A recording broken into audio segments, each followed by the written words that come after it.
Bon, 24 heures après, ça commence à sécher, comme on le voit.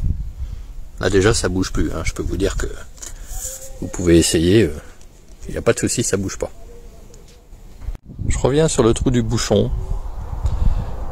Vous vous rappelez du trou que j'ai fait?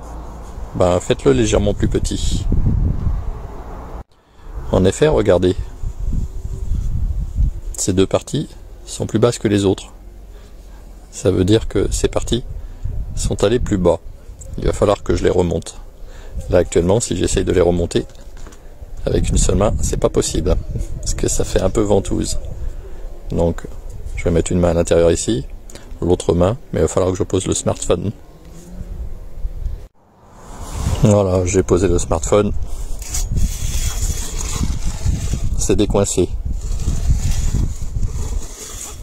Bon, c'est pas vraiment un problème parce que au final après, il est important sur le dernier tronçon de mettre tout en haut, enfin un peu plus bas que le haut, hein, de mettre un collier. Un collier comme ça qui fait que même si ça descend rapidement, le collier arrêtera la descente du mât. Bon, au final, on a l'impression que un des deux mâts n'est pas droit. Bah en effet, hein. L'ancien mât, si vous regardez, il penche à cause du poids du câble, tout simplement. Celui-là, par contre, est totalement droit, en fait. Si vous désirez que Spiderbeam soit visible, évidemment, il faut y penser avant. Mais moi, c'était voulu, hein. Comme ça, on ne voit que le mât noir. Et puis, c'est tout. C'est la fête au village, comme vous pouvez l'entendre.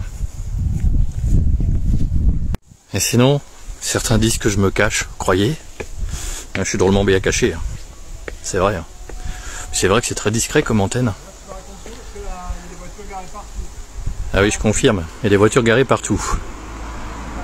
Alors, quand le mât est neuf, il est certes bien brillant. Mais rassurez-vous, ça ne dure pas.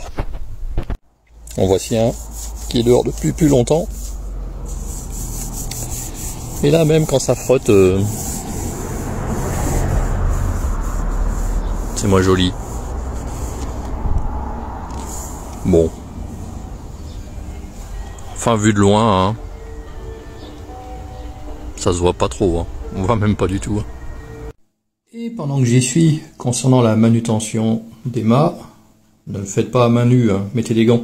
Ceux-là sont sympas. Bon, vous verrez en fonction de la taille, hein, évidemment. Comme vous pouvez le voir, il y a un côté agrippant qui est parfait pour nos mâts. Voilà, donc la marque. Ils sont pas très chers.